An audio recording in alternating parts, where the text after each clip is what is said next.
Good morning, everybody, and you're very welcome to the Great Agri-Food Debate of 2021. My name is Simon Scroop. I work in corporate banking of AIB Group, and I'm delighted to be here today as moderator for this great debate.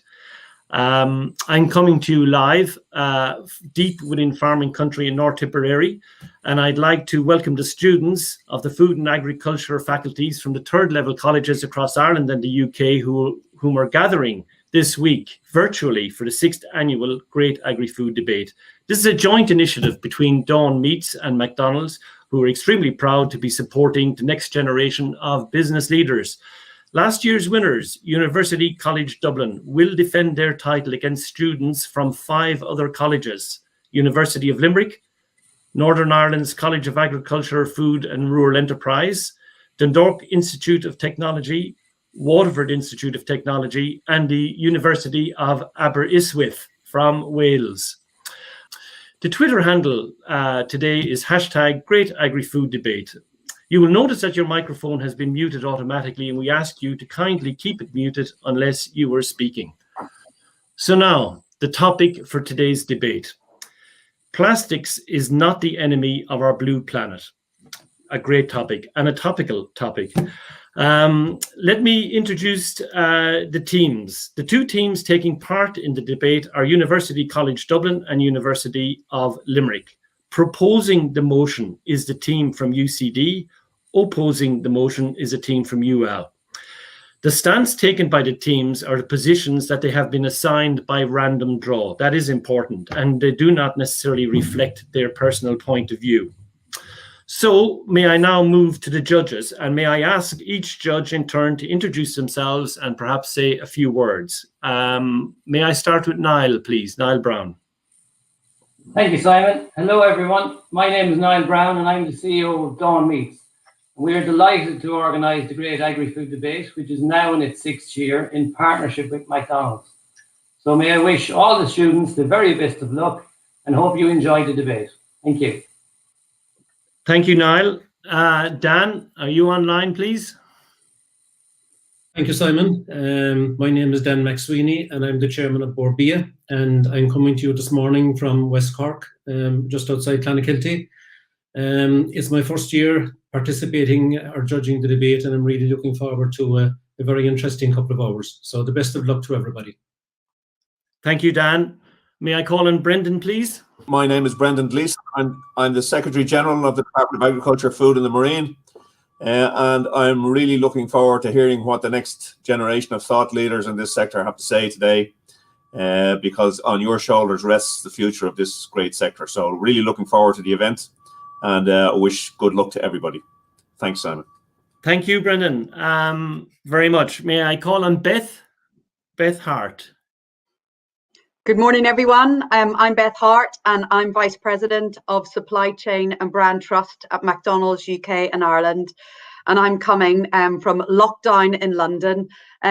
Very excited to be participating in today's event and really interested to hear what all of the students have to say. Debating's a life skill, not just for the boardroom. Good luck to everyone. Look forward to an exciting morning. Thank you very much, Beth, and thank you for coming and joining us from London. May I call on Cathal O'Connor? Good morning, everybody. Delighted to be here. I work in AIB Corporate Banking with direct responsibility for the food and agri sector as well as healthcare. I've been involved in the Great Agri-Food Debate for a couple of years now. It's a highlight of our calendar, and I wish all the students from UCD and UL the very best of luck in what's going to be a very interesting topic today. Thank you very much, Cathal. And last, but by no means least, may I ask Ronan Clinton to introduce himself, please? Thanks, Simon. Hi, Ronan Clinton is my name. I'm an assurance partner with EY, based in our Waterford office. This is my 3rd year, like Cathal, being involved in the event for a number of years now. Really looking forward to listening to the students debate the topic, and I'd like to wish them the best of luck. Thank you. Thank you very much, Ronan. So we're going to pause for a moment while we welcome the students from both UCD and UL to the stage and to commence the debate. Okay, well, I'm delighted that the students, the ladies and gentlemen from UCD and UL have now joined us on the main stage. Before I go to the respective captains, I thought it might be useful just to introduce some of the rules. Now, the detailed rules have been circulated to the teams, but some of the key points that I'd like to reiterate. The team captains will open and close the debate and introduce their teammates. Each student's speech will be a maximum of 5 minutes. Time will be monitored by a designated timekeeper whose decision is final, and that's Fran.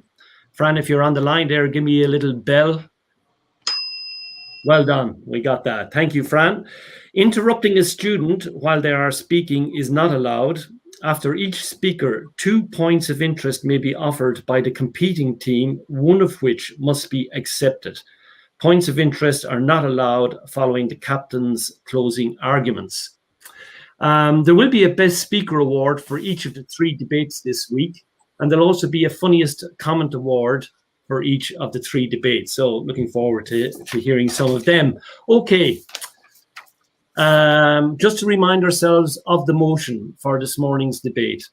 Plastic is not the enemy of our blue planet. Proposing that motion is a team from UCD led out by their captain, Roisin Scully, and I'd like to invite Roisin to take centre stage. Thank you, Roisin, and good luck to all participants. Moderator, timekeeper, adjudicators, fellow speakers, ladies and gentlemen, welcome to the biggest social event of the year. Well, at least it has been for me so far. My name is Roisin Scully, and I'm delighted to be kicking things off here today for what is the first ever virtual Great Agri-Food Debate. Today, my teammates and I will be representing University College Dublin as we propose the motion, "Plastic is not the enemy of our blue planet." Plastic is a man-made material produced from a wide range of organic polymers that can be molded into shape while soft and hold that shape or be slightly elastic once set. This is what makes it extremely versatile and durable. To consider something an enemy is to say that it harms or weakens something else. From what we learned in our research, this is not the case when plastic is used in moderation and disposed of correctly. Our blue planet, a name given to Earth because of its clearly visible vast amount of water that cover around 71% of its surface. But possibly the most important word in this motion today is our, meaning it belongs to each and every one of us equally. It is up to us to take care of our blue planet. Today, our second speaker, Ciara Byers, will be showing us how the use of plastic appropriately in the medical and veterinary industry and in agriculture is beneficial and in many cases vital to us and planet Earth. Then third, Maria, the filling in our Ciara sandwich today, will explain how plastic is a vital cornerstone to the global economy. She will tell us how well-known companies are currently tackling plastic pollution and making it worthwhile, not just for the environment, but also for our financial state. And finally, Ciara Fox will showcase how mass production of common alternatives are not all they are cracked up to be, and how we need a more balanced friendship for our Earth. Before all this, I want to look at how plastic can be a friend in our everyday lives. Because of plastic, we now have durable storage containers, for example, lunch boxes. These can be microwave safe, dishwasher safe, freezer safe, and still be used multiple times. This simple innovation is reducing food waste in our homes significantly. Leftovers can be safely stored without contamination. Food can be transported and kept in almost perfect condition. Food wastage is a major problem for our blue planet. 1/3 of food ends up as refuse annually. Meanwhile, land is being overworked to produce this food. Zero Waste Scotland has found that our food wastage is more harmful to the environment than our old pal plastic, as food is emitting destructive methane gas as it rots. If we use just a little bit of plastic, we can reduce this waste and less food will need to be grown for developed countries. Or we can tackle another enemy to our blue planet, world hunger, by distributing more food to third world countries. It would be foolish to label plastic an enemy and eradicate it when it is keeping other, more detrimental problems from worsening. Many children's toys are made of plastic today, as it can be wiped clean without depreciating. This limits the spread of germs and bacteria, which limits the spread of illness. Plastic toys can also be safer, as wood splinters, hurting a child. Or, if you think of a metal slide in a playground, on a lovely sunny day, this overheats and is too hot to use. And if the child is brave enough, they will be victim to a serious burn. Even down to a sheet of bubble wrap, protecting items while being delivered. It prevents them being damaged, so we don't have to spend more time or money fixing or replacing them.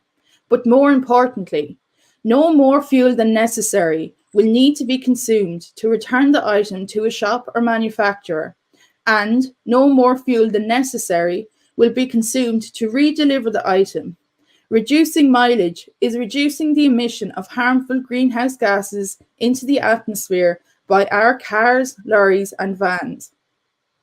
Consider safety equipment, such as bike helmets, mouth guards, safety goggles, protective padding, airbags. Need I go on?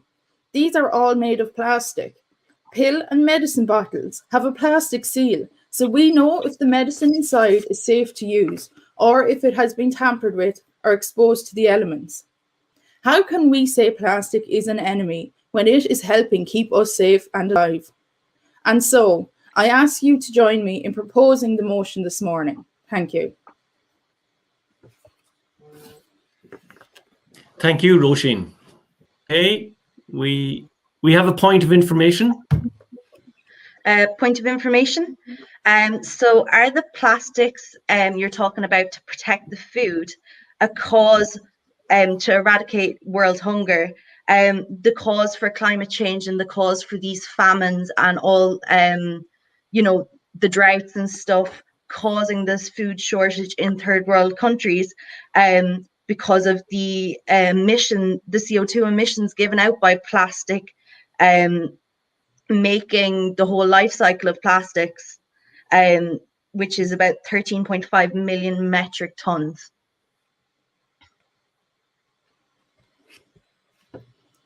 Okay, so yes, plastic is a challenge when it comes to climate change and greenhouse gas emissions and all that sort of thing, but we can't write it off as an enemy when it's also involved in helping solve those challenges. And that's why today we are saying that plastic is not the enemy of our blue planet. Okay, thank you very much to UCD and to UL for their points of information. May I now call on the captain of University of Limerick, Ciara Slevin, opposing the motion, plastic is not the enemy of our blue planet. Ciara, please. So good morning, everyone. My name is Ciara Slevin, and I'm delighted to be leading the team from UL today, where myself, James O'Connor, Anya Trade and Koch Phillips will be opposing the motion that plastic is not the enemy to our blue planet, where we'll be focusing on the detrimental impacts plastic and its derivatives has on the marine life, as well as human health, the food chain and the environment. We will also be discussing the unsustainability of the plastic life cycle and the worrying trends in plastic consumption. 1.1 million seabirds and mammals killed annually, 1 million plastic bottles bought, and 2 million plastic bags used every minute. These are only a few of the shocking statistics regarding plastic pollution. And while statistics are all well and good, you'll probably have forgotten about them by this time tomorrow.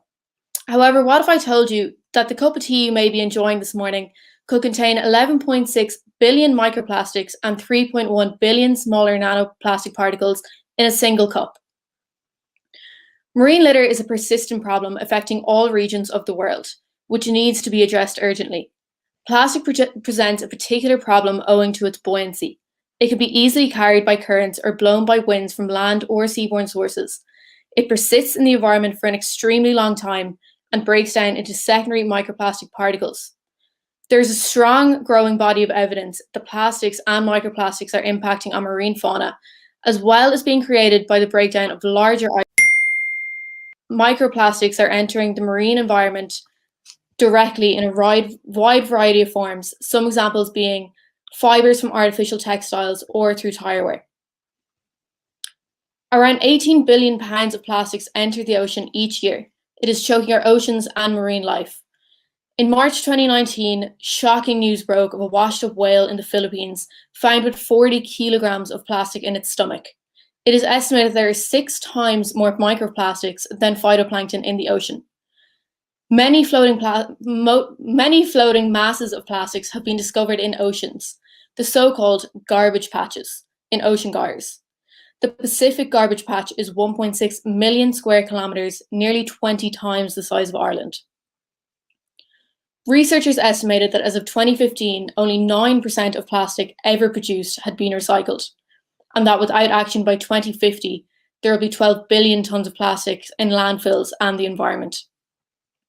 Researchers in NUIG and UL found that close to a third of plastic exported from the EU to Asia ends up in either landfill or in the ocean. China used to be the largest importer of plastic waste until it closed its doors to such imports in 2017. The producers of plastic know full well the catastrophic effects and environmental health impacts their products have, but they never disclose this. Instead, they divert our attention with recycling, which is what allows this sector to sustain their business as usual model and keeping the conversation focused on recycling. Instead of trying to find sustainable solutions and address bigger issues such as climate change, the human health impacts of air pollution and chemical contamination, scientifically proven to be driven by fossil fuel and plastic manufacturing industries, they choose to ignore these problems and drive their volumes and satisfy their appetite for profits. To understand the impact of plastics, it's critical to acknowledge the dynamics of the plastic production, distribution, and waste management chain. The first step in creating plastic is the extraction of crude oil or natural gas, the two main methods being by mining or drilling. Raw materials are then transported to a refinery to derive the building blocks needed for the final product. Chemical modifications of ethylene and polyethylene form polymerized resins. This chemical processing can be carried out in several different ways, leading to a variety of plastic products. These differences stem from the use of various chemical additives that may enhance or suppress qualities to produce the desired result. As a consequence of plastic waste accumulation and fragmentation in our oceans, non-chemically bound plastic additives represent an increasingly ecotoxicological risk for marine species and humans. Aside from the damaging aspects of the issue we already know, emerging evidence surrounding the unknown is proving to be a lot more worrying than we could ever imagine. A recently published study showed that tiny plastic particles in the lungs of pregnant rats pass rapidly into the hearts, brains, and other organs of their fetuses. This was the first study in a live mammal to show that the placenta does not block such particles. Further on from this, earlier laboratory research on human placentas donated by mothers after birth, polystyrene beads can cross the placental barrier. The health impacts of tiny plastic particles in the body is yet unknown, but scientists say there's an urgent need to assess the issue, particularly for developing fetuses and babies, as plastics can carry chemicals that could cause long-term damage. Moreover, from these points, plastic has many other detrimental effects on other aspects of the world, which James, Anya, and Koch will be discussing today. POI. Hear me now, can you? So Senko et al. In a review paper published last October noticed that there's very scarce data on the actual impact of plastic pollution on marine populations at the species level. Given this, do you still claim that plastic is having a major impact on marine life as a whole? Yeah, so thank you for your point. So there's actually been studies on, it was trout in the Shannon rivers that show there are hormone disrupting chemicals in plastics which can leak from either directly from plastics found in water or from landfills. And it showed to have massive effects on the hormones of these fish. And moreover, like I said, in these rat studies, the microplastics can pass through the placental barrier, which if it can occur in rats, I'm sure it can occur in any mammal species. So I think it's a massive issue, and it definitely in coming years, there will be more and more strong evidence to show it has detrimental impacts on marine species. Ciara, Captain of UL, thank you very much, and thank you for the point of interest. Now, may I call on Ciara's colleague, James O'Connor, also opposing the motion, plastic is not the enemy of our blue planet. Please join me in welcoming James O'Connor to the stage. Go ahead, James. Thank you. Good morning. My name is James O'Connor, and I am seconding the opposing of the motion, plastic is not the enemy of our blue planet. Plastic has become a significant issue in recent years. The ocean is the very essence of our blue planet, and it is vitally important that we do our utmost to conserve and protect it. However, in recent years, plastic has been poisoning our oceans, and it has been having a detrimental effect on not only the animal and wildlife in our ocean, but on humanity as well. It has been well documented in recent years the extent of the damage that plastic is doing to our oceans. It is estimated that about 12.7 million tons of plastic enters the ocean every year, so it is inevitable that these plastics will be consumed by animals. As a result of these plastics entering the ocean, sea life has suffered significantly.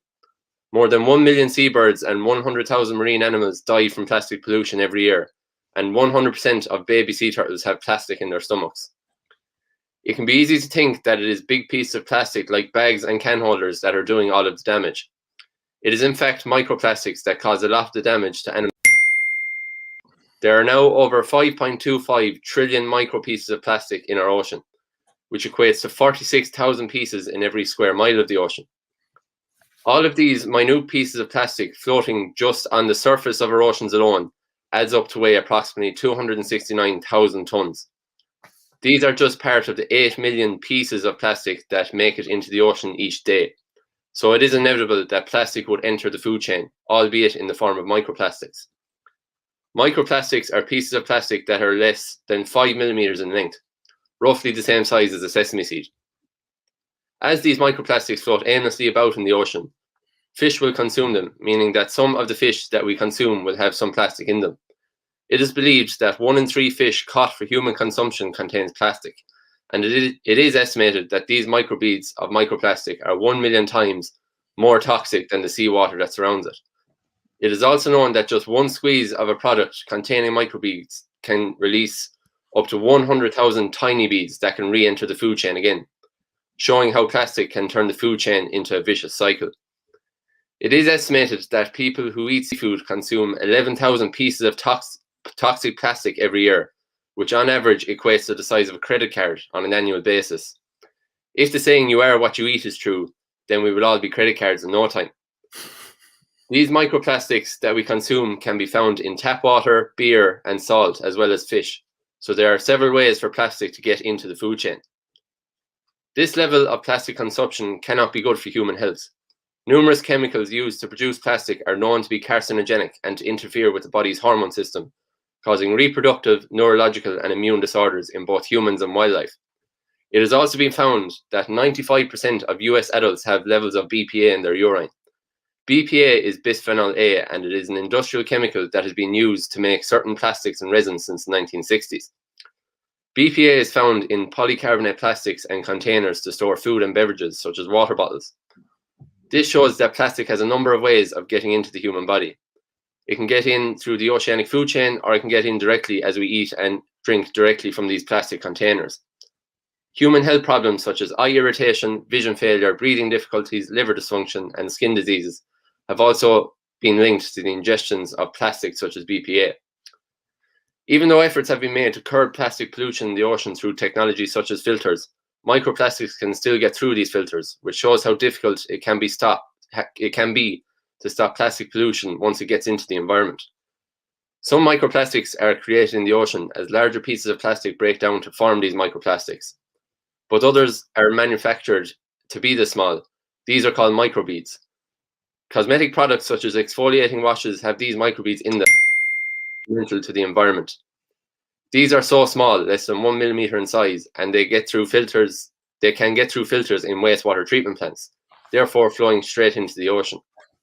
This in turn makes it easy for marine life to ingest them. Once ingested, they don't decompose, meaning they are extremely dangerous to our environment.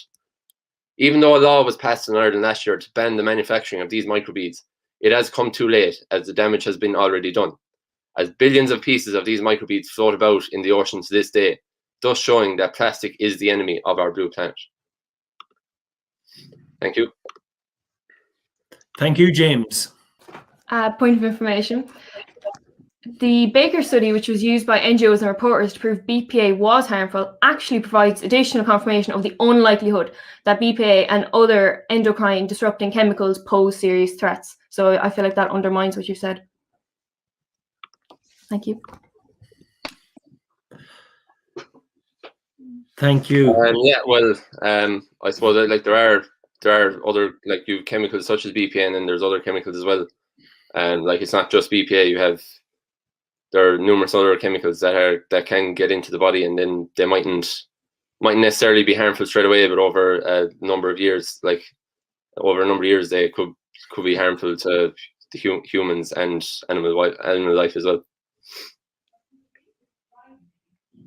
All right, James, thank you very much. Thank you, Ciara, for your point of information.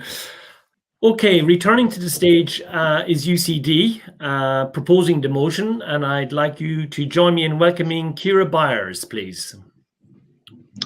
Good morning, ladies and gentlemen, judges, adjudicators, and members of the opposition. My name is Ciara Byers, and today I'm going to stand before you and convince you through honest truths and scientific facts that plastic is not the enemy or foe, but more like the friend in our lives. I'm going to examine the importance of plastic in the medical and veterinary sector, as it allows us to save lives, and how plastic is so important in agriculture in the bid to feed the global population. Before I start, I would just like to make a point about the fact that Ciara mentioned that there is 11.6 billion microplastics found in a cup of tea. However, your tea bag is heat sealed with polyethylene plastic. So how is plastic the enemy? But sorry for digressing. I'll get back to my speech. COVID-19, a hot topic which we're all sick of hearing about, but it is one that cannot be overlooked or ignored in this debate today. Without the use of plastic, COVID-19 would have caused much more havoc than it already has managed to cause globally. Face masks, cannulas, the list goes on. Without the use of plastics during this pandemic, it would have not been possible to treat and save so many lives around the world. With the current rollout of the COVID-19 vaccine, without the use of plastic, this would not be possible. The vaccine is being shipped all around the world. Vaccines are essential to defend the public against contagious, dangerous, and deadly diseases. Vaccines need to be packaged in a safe, lightweight, and durable manner. And what better material to use than plastic? Plastic is cheaper and more environmentally friendly to transport than any other alternatives, therefore emitting less emissions into the atmosphere and creating less problems for our blue planet. Plastics are essential to modern living and are also vital in delivering a low-carbon economy. How can the opposition argue with that? The main alternative to plastic equipment in the medical sector is glass. Let us think about glass for a moment. Glass is breakable, heavy, and less durable. Not to mention how harmful it is to the blue planet during the production stages, but my teammate Ciara will speak more about this later. There are many new innovative ideas being used to reduce the amount of single-use plastics in the medical sector without hindering the hygiene and safety of the patient.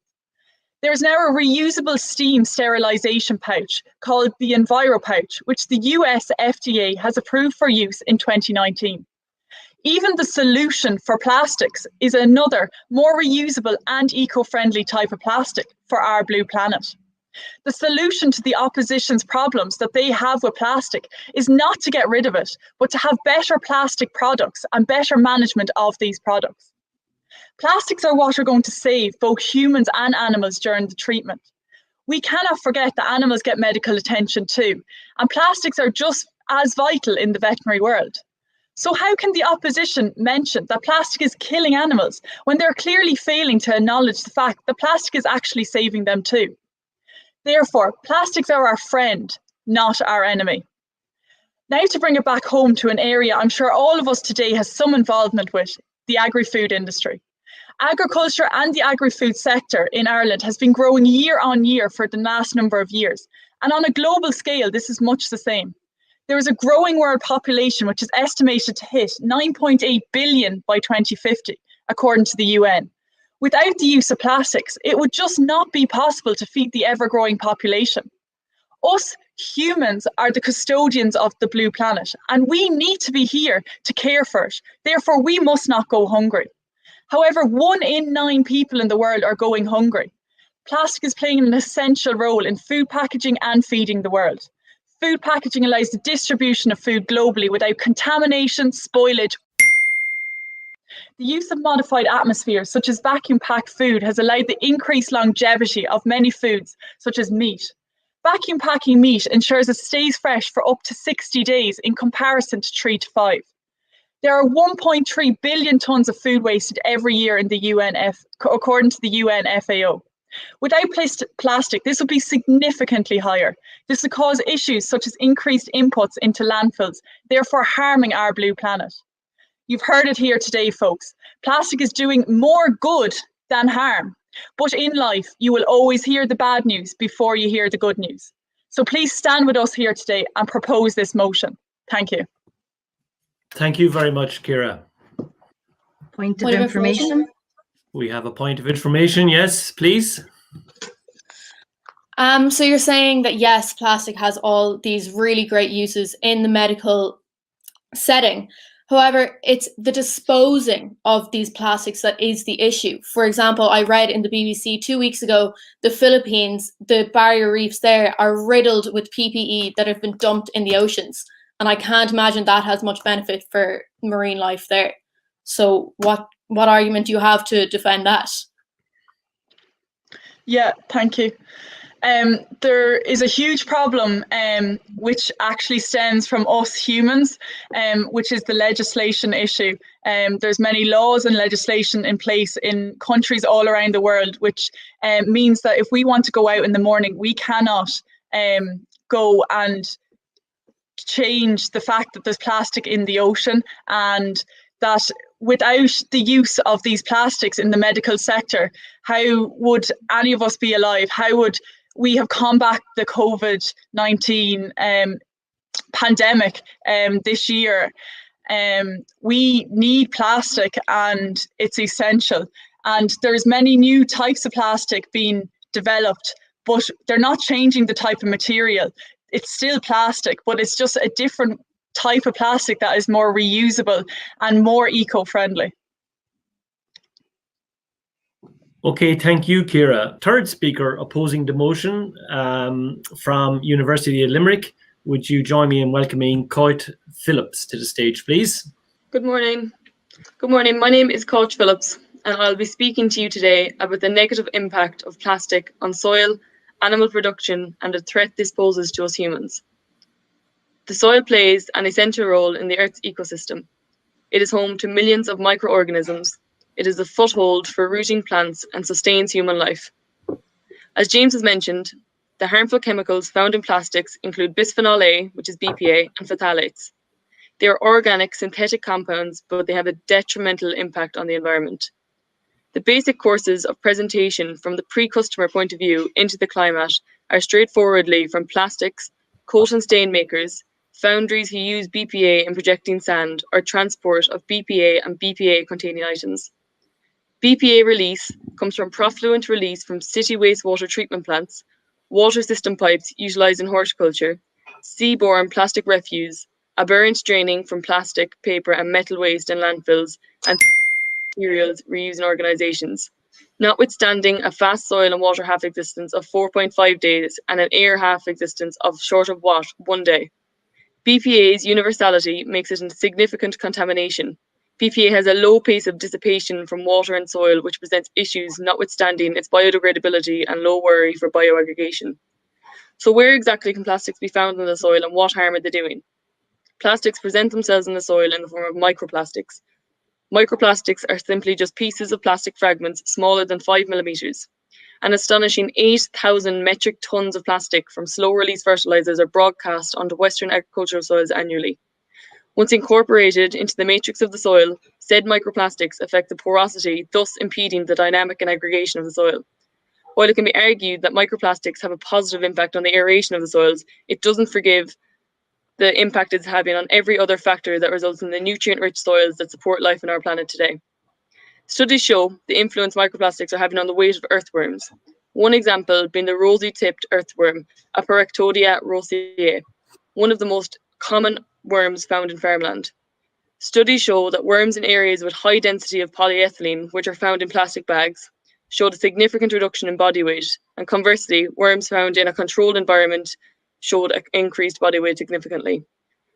The reason for the reduction in weight is the effect microplastics have on the obstruction and irritation of the digestive tract, which limits the absorption of nutrients and reduces growth. Another alarming point is the effect microplastics are having on the fertility of earthworms, reducing it by up to 50%. The smaller the plastic, the greater the reduction in reproduction. The impact has the weight of what impact is the weight of any earthworm on anything? Worms are a vital part of the farmland soil ecosystem. Soils which have been affected by microplastics produce less crop yield due to these less productive worms, less aggregation, thus a lower pH. There is a huge fear for the coming years for the agricultural system as a whole and how it may be compromised. You can argue how plastic is essential for food production, but if things keep going the way they are, there won't be soils and conditions to even grow this food. Our biggest issue as humans is if the problem of said particles enter our food chain. The chemicals mentioned previously, BPA and phthalates, leach out of the chlorinated plastics as they break down from microplastics to nanoplastics. They are terminating for some species and affect the hormone systems of both vertebrates and invertebrates. They trigger worrying changes in gene expression that cannot be understood nor prevented, and biochemical reactions that are unexplainable. These particles can be ingested by humans in food and water. They then pass through the stomach and intestines, accumulating in other organs such as kidneys, livers, and lungs. If you were handed plastic and asked to consume it, I would hope your answer would be no. So this information alone should set alarm bells ringing for you. We see the damage it is doing to our animals, both terrestrial and marine, and I think it's very obvious who is next to suffer the consequences of plastic pollution. Is it too late for not? Is there lots that can be done to prevent further damage? Definitely. Plastic poses a worrying threat to mankind. The chemicals they leach out into the environment affect every living being on the planet, from the tiniest microorganism in the soil to the humans who eat the food produced by said soil. Action must be taken and studies need to be investigated further to revert the damage done to date. Thank you, Coit, for that. I think we have a point of information. Do we? Hello, Thomas. Yeah, point of information. Board BIA do not allow the spread of municipal waste or, in particular, some types of digestate to be spread on food production land or land for food production. Thanks.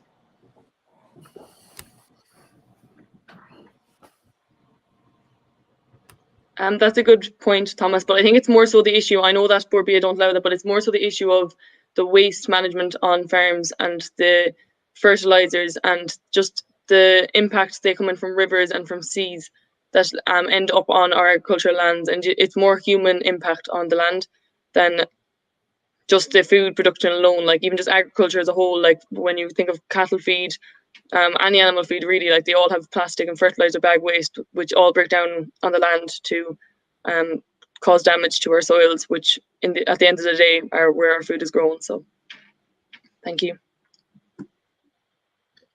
Thank you, Coit, and thank you, Thomas, for that point of information. University College Dublin is back again, and I'd like to invite Maria Wall, their third speaker, to take centre stage, please. Thanks very much, Simon. Good morning, everyone. My name is Maria Wall. We don't have to sacrifice a strong economy for a healthy environment. Today, the opposition wants plastic on, but at what expense? What impact would that have on our economy and the knock-on effect on the environment, on our blue planet? Ladies and gentlemen, I'd like to remind you that the motion today states plastic is not the enemy of our blue planet. Therefore, my team today is debating plastic as a whole, something the opposition has yet to do. Cod spoke about how harmful plastic is, but the most harmful chemical in plastics is phthalates. But this chemical is also present in cosmetics, blood bags, etc. So if it's so harmful, why is it so widely used? We at UCD view plastic as an invaluable resource, but we're not naive. Plastic pollution is undoubtedly an environmental concern. Our oceans are testament to effects, but with the right action, we can turn the tide. In fact, it may have already begun to turn. With policymakers across the globe setting ambitious recycling targets and introducing new regulations, showing a shift to a more circular economy. EU member states, for example, have signed up to a number of legislative proposals on waste, including a 75% target recycling rate on packaging waste by 2030. You may be thinking, saying that this is all well and good, but we need to see action behind it. Luckily for us, we have companies like Tesco who are striving for sustainability. Just this month, they announced they're the first retailer in Ireland to create a recycling solution for soft plastics. They partnered up with Paltech, a polymer engineering company based in Galway, to do this. And using their technology, plastics recycled in Tesco stores will be used for construction materials in new stores, car park barriers, and signage. A few years ago, a circular economy was an idealistic thought. But this month, the third largest retailer in the world has taken steps to become plastic waste-free. Plastic itself is clearly not the issue that needs to be tackled here. Kira has proved plastic is indispensable, and our friend once managed correctly. Plastic is not the enemy. Our single-use mindset is. Take a plastic shopping bag, for example. Plastic shopping bags are used for an average of 12 minutes. Then they're discarded. But when the UK government introduced a plastic bag levy, demand for them went down by 80% because there was a financial incentive of 5 pence. Once the product stopped being viewed as convenient, the need for it went out the window. So how can the opposition call the inanimate object an enemy when it's us who uses and abuses the plastic? I touched earlier on a circular economy.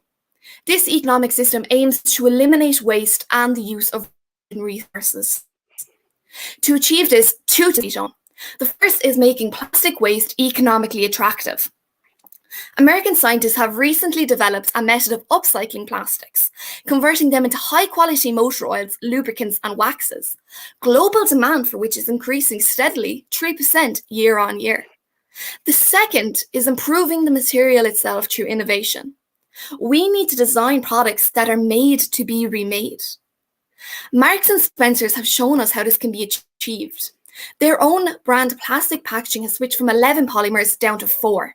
And not only that, but they swear by 2022 they'll only be using 1 polymer. Our world is already showing the stresses and strains of this take, make, waste model us. That's why big companies are moving towards a circular economy, based on products that can be renewed, reused, repaired, and refurbished to preserve precious natural resources, protect habitats, and reduce pollution. A key word in the motion today that is easily overlooked is the word is, meaning presently, meaning today. The future depends on what you do today. We have made mistakes in the past. That does not have to be our legacy, ladies and gentlemen. Today, folks, you have to choose. Are you throwing plastic under the bus or in the recycling bin? Plastic is not and will not be the enemy of our blue planet. Thanks very much. Point of information. Please go ahead. So you're saying that all these companies are talking about recycling and stuff, which is, you know, all good in theory, but plastic isn't infinitely recyclable, and it's a very energy intensive process which uses carbon emissions to recycle, you know, making more greenhouse gases and having detrimental effects on our blue planet. Great that you mentioned that point. It actually didn't make the cut in my speech, but using chemical recycling, we can break plastics back to their original chain and then they can be rebuilt up. The idea of a circular economy is to keep plastics in our economy and they'll never lose value and they can always be upcycled. If we go and put more infrastructure and investment into chemical recycling, plastic won't lose value. Thanks very much. Thank you, Maria. And thank you, Anya, for your point of information. Now, may I call on speaker number 4 for University of Limerick, opposing the motion, Anya Trade. Welcome, Anya, to the centre stage. Good morning. My name is Anya, and today I will be discussing the emission of greenhouse gases during the production, transportation, recycling and incineration, otherwise known as the life cycle of plastics. According to the head of the Centre of International Environmental Law, plastics are among the most energy-intensive materials to produce. The plastic industry is the second largest and fastest growing source of industrial greenhouse gas emissions, and 99% of what goes into plastics is derived from fossil fuels. This means plastic is a byproduct of oil, coal, and gas, which are key contributors to CO2 emissions. The CIEL report estimated that in the US, 12.5 to 13.5 million metric tons of CO2 equivalent are emitted per year while extracting and transporting natural gases to create feedstocks for plastics. And unfortunately, this is only the beginning of a very long life cycle of plastics. Plastics begin as fossil fuels, which are non-renewable energy sources. Not only are greenhouse gases being emitted while extracting the fossil fuels through machinery and transportation, but there's been evidence that extracting these fossil fuels is getting rid of the Earth's insulation and warming the Earth. The next step is transporting these raw materials to create plastics.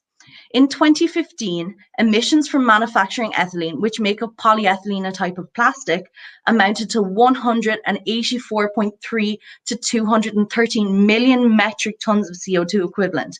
This is as much as 45 million passenger vehicles emit. Globally, CO2 emissions from ethylene are projected to expand by 34% between 2015 and 2030.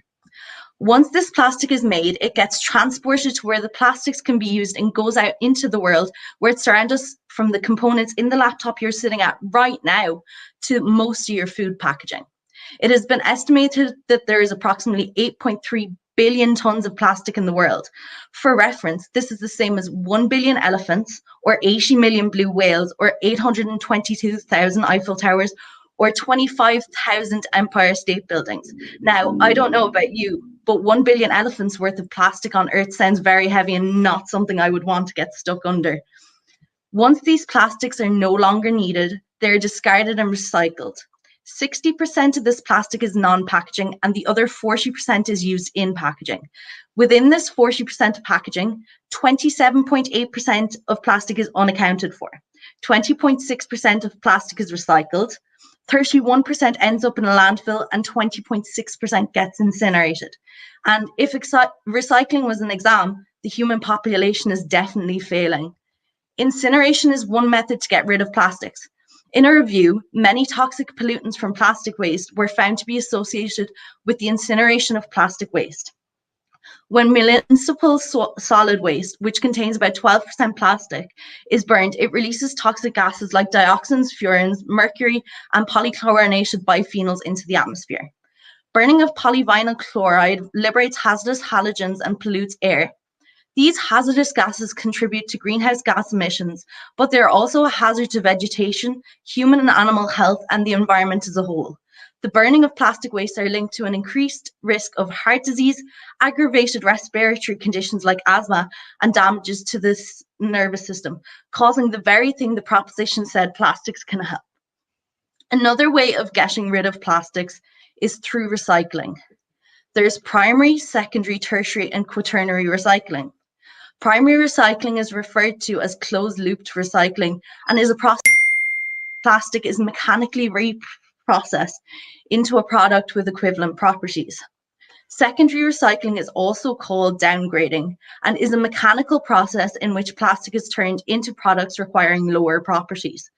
Tertiary recycling is also called chemical or feedstock recycling, in which plastics are depolymerized into its chemical constituents, which the last speaker incorrectly stated didn't use energy and is not a cyclic cycle. The last type of recycling is quaternary or energy recovery. These are all very energy-heavy processes. A lot of plastics are contaminated with metals, papers, pigments, and inks. This can make most plastics very difficult to recycle. And from living with people this year, it's clear to see that not many people know the difference of what goes in which bin. Pre-consumer packaging plastic, such as industrial plastics, are recycled to a greater extent than post-consumer packaging. This means a lot of plastics are unable to be recycled and will end up having to be incinerated or dumped in a landfill, causing irreparable damage.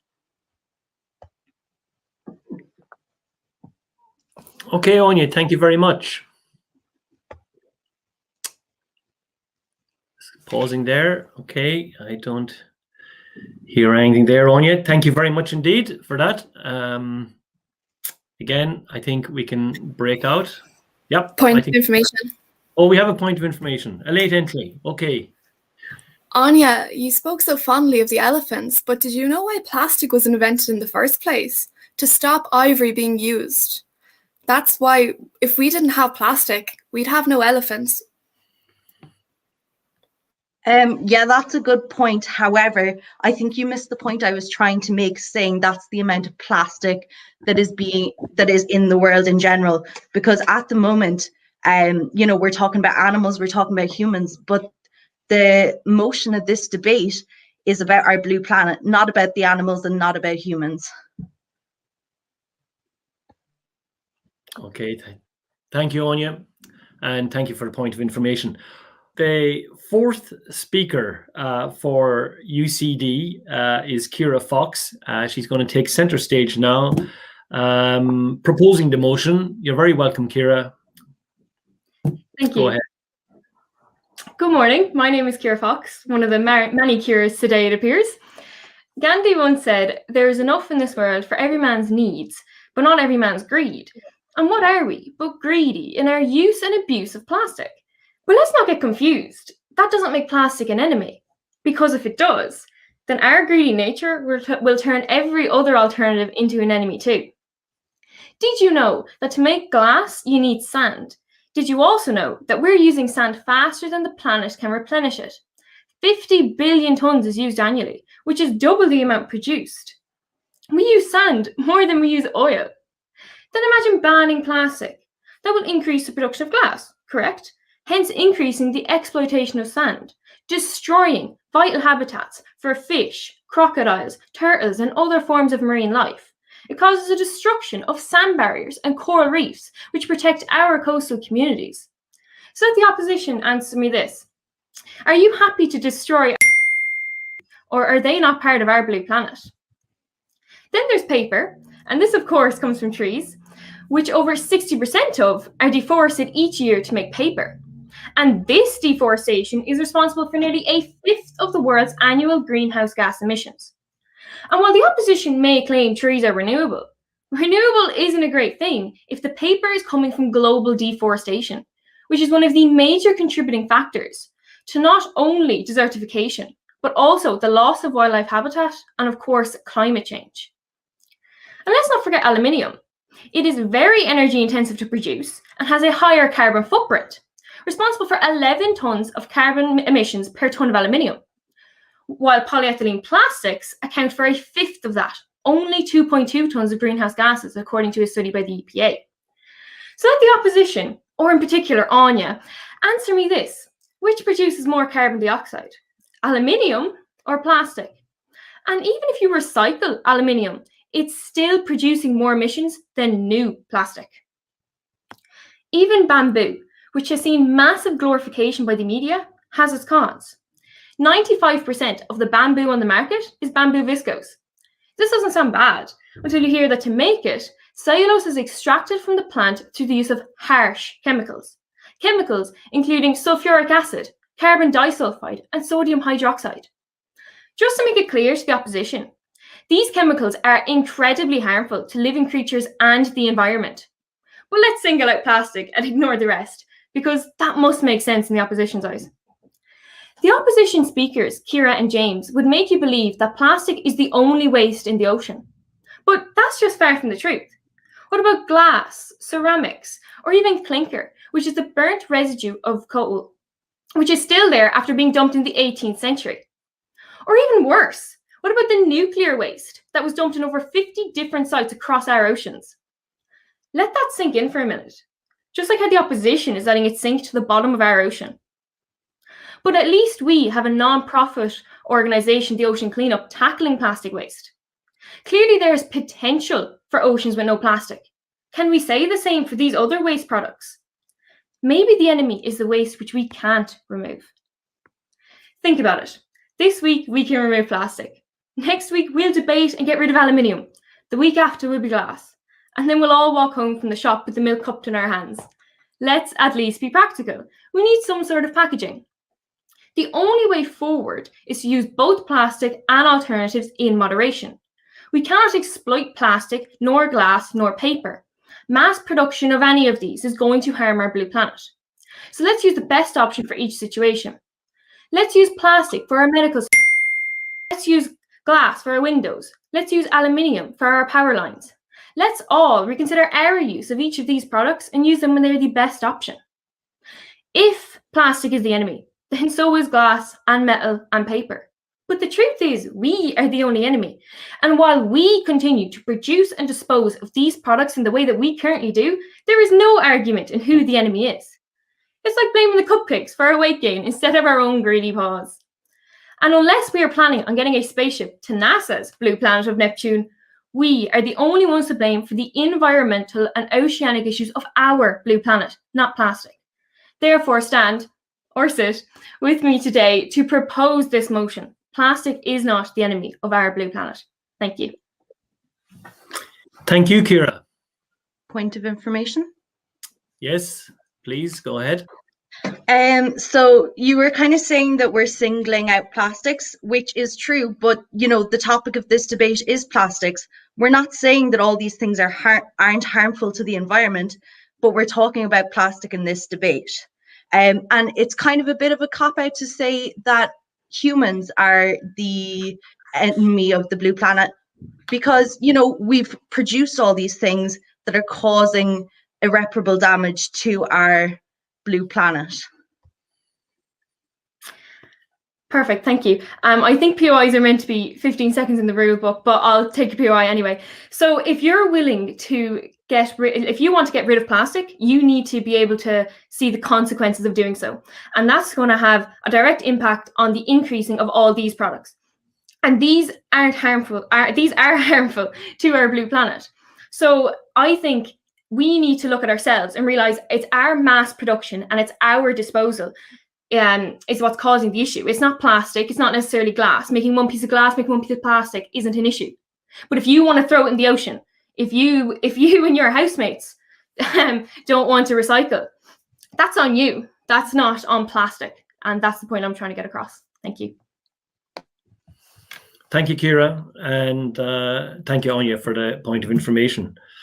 Okay, ladies and gentlemen, as we're coming into the final two speakers, just to remind ourselves that points of information will no longer be allowed because this is wrapped up by the captains. Representing University of Limerick, their final speaker, final points and arguments to be put forward by their captain, Kira Slevin. You're welcome to center stage, Kira. Thank you. So I just want to start off by thanking everyone for listening to our arguments today. And just to finish off, I just want to say tackling plastic pollution has been a key priority of the EU agenda.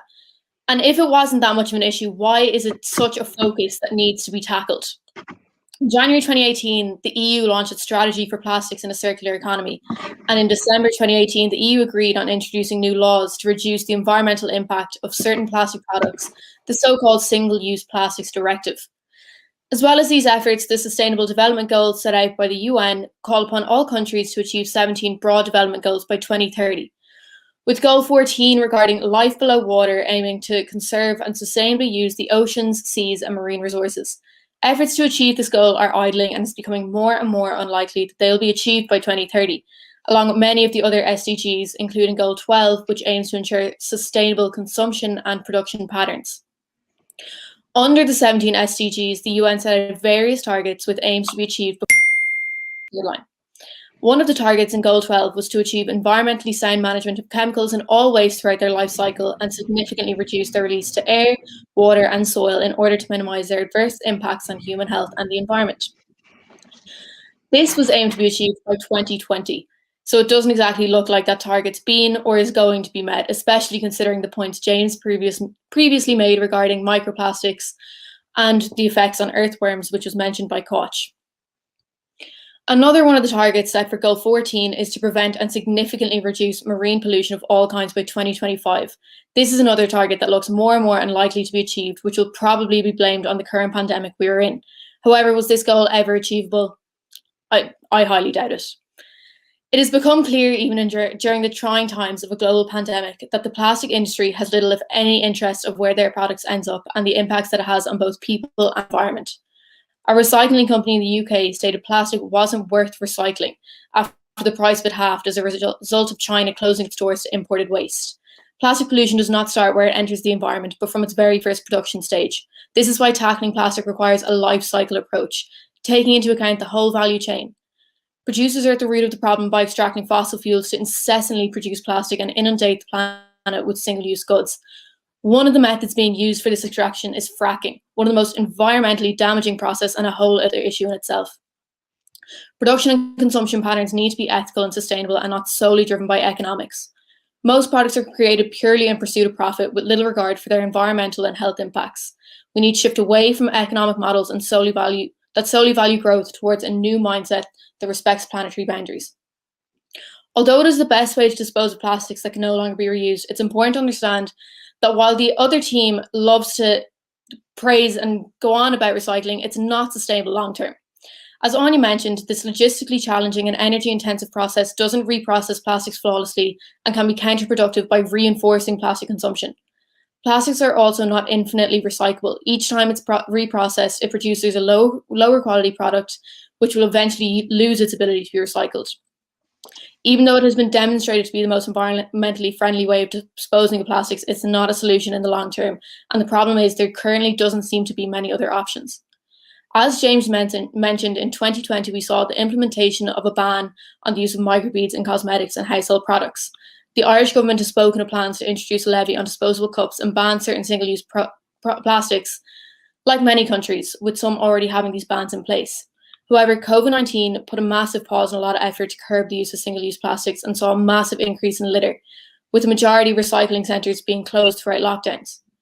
As plastic marine litter is a transboundary issue, no one country can solve the problem unilaterally, and while Ireland progress in the right direction, it's important to remember the size of this tiny island compared to others who may not be making the same progress.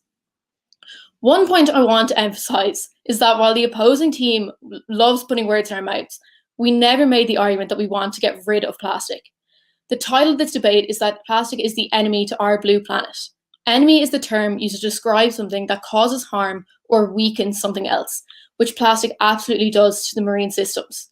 Yes, plastic has endless uses for humans, but it is contradiction to say that it has any benefit for our blue planet when all it does is cause harm. And it is this type of arrogance of humankind that is to blame for the damage being done. Plastic pollution has reached every part of the planet, from the summit of Mount Everest to the deepest oceans, and even as far as the food we consume.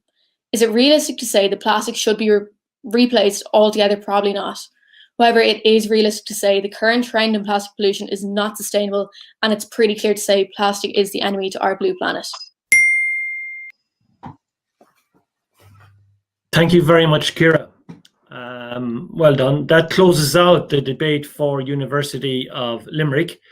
So thank you to the captain of the Limerick team, Ciara Slevin. Okay, the final speaker this morning is the captain of UCD, proposing the motion and with closeout comments. Plastic is not the enemy of our blue planet. May I welcome Roisin Scully to centre stage again. Thank you, Roisin. Ladies and gentlemen, good afternoon again. So to summarise, plastic simply cannot be considered an enemy to our blue planet. You see, folks, it is not plastic that is the villain, but rather us humans. We are our own worst enemy. It is because of our mismanagement of the material that we now have challenges regarding waste plastic. A challenge is not an enemy. We can solve these challenges if we just start taking them seriously, something we previously have not been doing. We must educate ourselves better regarding usage and disposal of plastic. We need product manufacturers and waste management companies to build a better relationship. We need to think of the end use of this product we make just as much as we look at the design of the product itself. We must change laws and legislation so that we can retrieve the plastic in the ocean and prevent it getting there in the first place without one nation or another. If you recall, I said at the beginning of this debate that plastic is needed in our everyday lives, from improving safety standards to curtailing the release of harmful emissions into our atmosphere on our blue planet and reducing food waste in households. Kira Byers showed us how plastics simply cannot be replaced in modern medicine and veterinary practices, and how we will not meet the demands of our rapidly growing population if we abandon it in agriculture, as it helps us grow the food us humans and animals need. There would be a significant increase in the percentage of the population malnourished. Maria explained how a circular economy can no longer be an idea, but rather the solution going forward. If implemented correctly now, we can eventually eliminate the need for virgin plastic. We have already begun this work on reusing the plastic already here while making profit from it. Lastly, for the proposing side, Kira Fox pointed out how in some cases, plastic is the best option economically and most importantly today, environmentally, but it is up to us to know when. Glass is not the solution, not just because it can break easily, but if it was only to be invented today, it would not succeed as it is so consuming of our limited resources. Then, bamboo requires huge chemical input, so it definitely is not as environmentally friendly as we are led to believe. Kira also reminded us that it is not just plastic polluting our waters. There are other waste products in there. This is why we must reconsider our use of all these materials, not just blame plastic solely.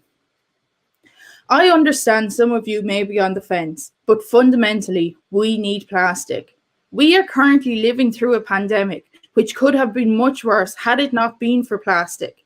If someone offered you a face mask, you wouldn't take it from them unless it was in a plastic pouch. We are able to make food travel further distances and still be fresh. A zero plastic approach would not be prudent and is biting the hand that feeds us. The opposition seem to want to blame the bullet rather than the person pulling the trigger. We believe that our human activity is the enemy here today. Anya considers blaming humans to be a cop-out, yet blamed her own housemates for contributing to the mismanagement issue. In conclusion, I'd like to thank all of you for watching today from wherever you are in the world. Thank you to Dawn Meats and McDonald's for organising the event during these unusual times, and opposition for taking part today. Thank you for your time, and I urge you to join me in proposing the motion that plastic is not the enemy of our blue planet. Thank you. Thank you very much, Roisin, and thank you to both teams, UCD and UL, for what was an excellent debate, given both sides to this argument. And like I said at the beginning, a very topical one, and one that won't go away for some time to come. Thank you both, and thank you, Roisin, again. So now we're going to give the judges about 5 minutes to complete their scores. The winners will be announced on April 1st after all debates have been streamed online, and the winning teams will be those with the highest combined scores. There will be a Best Speaker award, and as I said earlier on this morning, a Funniest Comment award as well, of which there's a couple of candidates coming out of this particular debate.